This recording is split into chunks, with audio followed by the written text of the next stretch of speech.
so today we're here to do a book review, and that is for The Seven Husbands of Evelyn Hugo by Taylor Jenkins Reid. And yes, I read this like 2 months ago. I have been away and my book reviews have just been piling up. I have just not had time to film them because there's been other pressing videos, but I still want to film them because I got the feels for the book. So I feel like the next couple of weeks are just going to be an influx of book reviews. I honestly need to film them because I'll keep reading more books that I want to make a review for, and it just makes it harder and harder when I have not caught up. So I am filming Seven Husbands of Evelyn Hugo, but this book review is going to be a twist because instead of doing a normal book review, I'm going to be rating her 7 husbands. The husbands of this book are a very key part of the plot, and I definitely want to talk about them, and I am excited to talk about the husbands.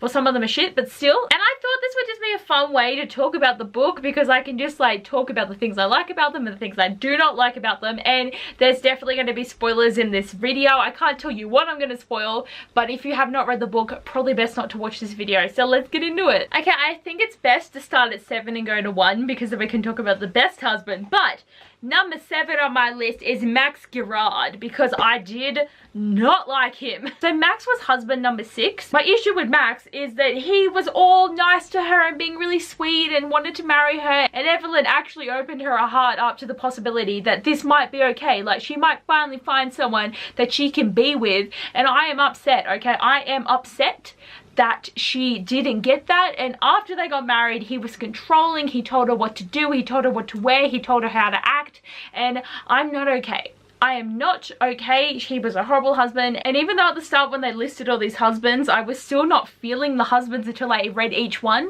But yeah, Max pissed me off to no great ordeal, and I just did not like him. Number 6 on my list is Mick Reaver because damn, that was a horrible marriage, but he was also just a horrible guy. So he was obsessed with Evelyn for so long, and he's a singer, and he was always saying that he wanted to get with her, and obviously he only just wanted to get with her. But because Celia and Evelyn were seen holding hands, Evelyn had to get married quickly to stop the rumors happening around that. So she picked Mick, and like the whole entire event though was actually quite funny because she's there like having to marry him. So they went to Vegas and she had to be all like, oh my god, like I love it here, like let's get married, but like make it so that he wanted to do it, and then had to make the night the worst it possibly could so that the next day he was like, damn, let's get annulled. And what sucked more is she got pregnant and she had to have an abortion and go somewhere that no one was ever going to find out that that happened. But still, trying to cover up the mess of holding hands for 1 second with a woman resulted in so much bad stuff happening that I just can't with Max. Like, he irritated me, and I just, like, most of our relationships were never about love. There was only one that was really about love, but still, damn, did not like. Number 5 on my list is Don Adler because he, like, I mean, some people would be thinking, why isn't he down the bottom of your list because he used to hit and abuse Evelyn? But the reasoning with Don is that Evelyn actually loved him. Like, he was the first person for her to actually experience what love was, and also to actually experience sex with this person without it feeling like it was a chore to do, like something she had to do, not something that she was happy to feel. That is always going to have a small spot in my heart, is that she loved him and they had such a beautiful relationship and their wedding was beautiful, and it wasn't until later that we found out that he was an asshole.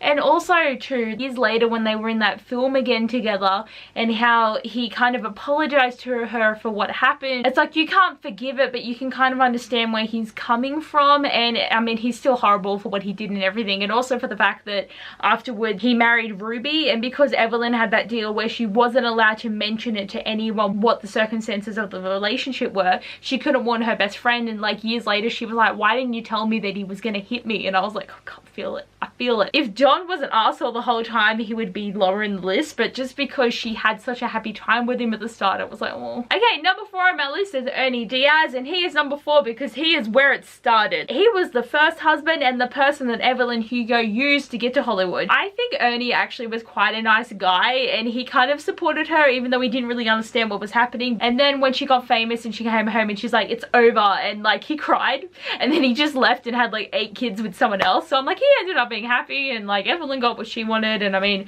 she was cutthroat even back then. Like, she just grew up to be a cutthroat person, and that was crazy to me. But yeah, he's just where it started, and that's why he gets the middle of the list, because he's what started it, and he definitely wasn't what ended it. Number 3 on my list is Rex North, because I actually thought their relationship was really cute, even though it was fake the whole time. They got married to promote the movies that they were doing, because I'm pretty sure they produced like 3 movies at the time that they were together, like over 2 or 3 years. They just lived together and they had a really nice friendship, but they never had sex, they never did much, like they only had a relationship on the outside, and it was definitely for publicity. And the fact that Evelyn was just like, yeah, let's do it, I don't mind, was just great. But Rex definitely was just a very charming person, and he was just so handsome and beautiful, and everyone wanted him, and I'm like, yes.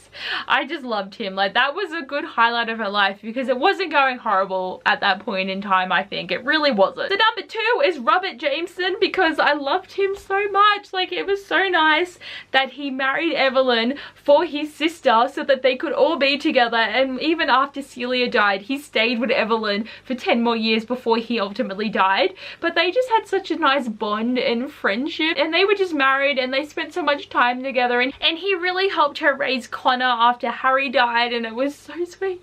It was just, oh, like, just for the fact that, like, he wasn't even worried about finding love. Like, he found companionship with Evelyn, and that was just awesome.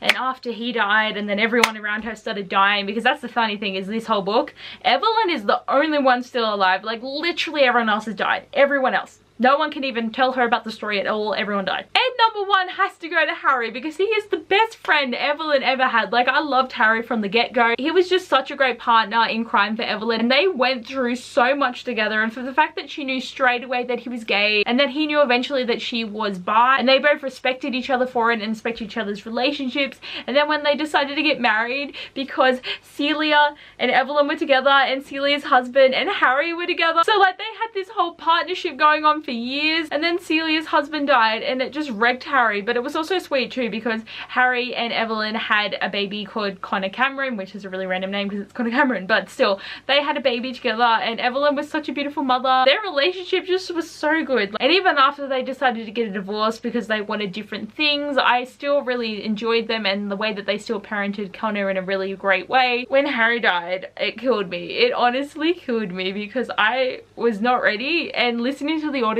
she was actually driving over to Harry's, I'm pretty sure, to pick up Connor, and as she was going past, she saw this car that had hit a tree and gone off the side of the road, and she knew the car, and I'm just sitting there like, oh my god. She got there, she saw that Harry was the one driving, and he'd been drunk driving, and there was a man in the car with him. And with the context, because Monique in this book was always going to be linked to Evelyn in some way, the whole time I was thinking that Evelyn was going to have had an affair with her father, or they were going to be one of the husbands, or something was going to happen. So when I read that there was another person in the car, I was just sitting there like, that's Monique's dad. Like, Monique's dad has just died in this car accident. And when Evelyn and her driver moved Monique's dad's body into the driver's seat, and for the fact that Monique for her whole life has thought that her father was drunk driving and hit a tree when that actually wasn't the case, the way that she just blew up at Evelyn, it was just like, oh my god, because I just knew it was coming. Like, I knew it was gonna happen. And then Harry was still alive, and they got him to the hospital, but there was internal bleeding, and he just died, and I was like, oh my god. Like, I was not okay. And Connor was not okay either. She lost her dad, but I feel like I lost someone too. But, oh god, like, the whole entire ending of this book though, like, so, like, I've rated my husbands, you know my list, but still, like, when Monique found out the big thing, and this was like, I knew something was gonna happen, but I didn't expect that, but still, at the end, when Evelyn was just like, okay, I've told you my story, because she's literally lost her daughter too, because Connor died a year or two ago from breast cancer, so she outgrew her kid, and Evelyn was in the early stages of breast cancer, and literally after she told Monique, she's like, I'm gonna die, and killed herself. And for the fact that she also picked Monique to interview her, because strongly believes in people's ability to be able to choose when they die. When Monique was on the train and she was coming home, and for her to be just like, I know that she's gonna kill herself, but she's not gonna do anything, was just like, oh, because it's like, the decision is one that's so difficult.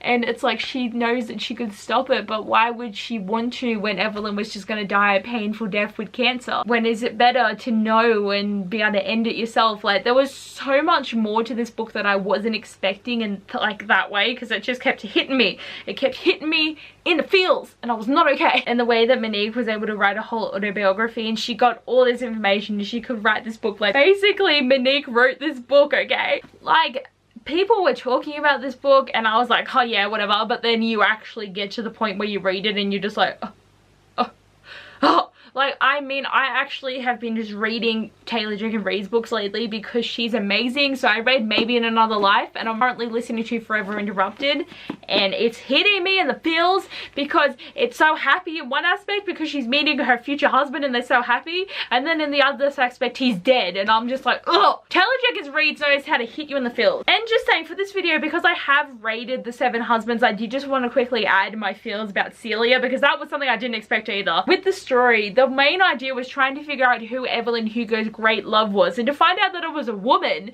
and it was Celia St. James, who she hated, and they had to star together, and she kept winning Oscars over Evelyn, and they were both actresses, and for them to actually be in love, because with Evelyn, I'm pretty sure the only female that she would ever love would be Celia, because they just cared about each other so much. But over the years though, every time that they would break up and then get back together again, I just couldn't take it anymore. So they were so happy at first, and then when the Mick Reaver thing happened, Celia just got out of there. She just left. She's like, I'm done, Evelyn, I'm done. And Evelyn never chased after her or anything. But then it was one of the Oscar nights where Ruby, I'm pretty sure, won the Oscar, and then they were in the bathroom and they got back together again, and I'm like, yay, this is so exciting. They had the partnership with Harry and all that, where they're all married together and they could all hang out and be with who they wanted to be with. And then Evelyn had the baby, and Celia was a bit concerned about it, but she was okay. But then what really happened is she did a movie with Don Adler where she filmed this very erotic sex scene that just like kind of showed everything, and Celia was just like, yeah, I don't want you to do it, and Evelyn's like, well, I already filmed it, and then she left again, and that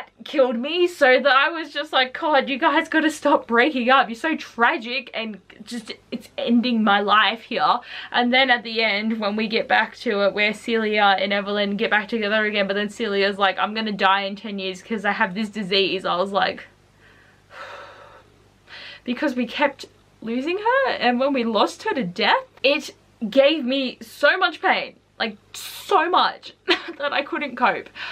Oh my God, it's like making me want to cry, because when I listened to the audiobook, it brought up all this and I was so sad. But this is definitely an amazing book though, because pain can be amazing, and this is the crazy thing about books. Like, they're not always going to be happy, and there were so many times in this book where I was so happy and I loved what was happening, and then I was crying because Harry died. I'm not over it. I'm never going to get over Harry dying. I'm sorry if I mention it too much, but Harry is the gem of this book, of the world. He deserves so much more. But anyway, guys, thanks for watching this video, and I hope you enjoyed and you liked how I rated her 7 husbands. But you could say 7 husbands plus 1 wife, because they technically got married, actually.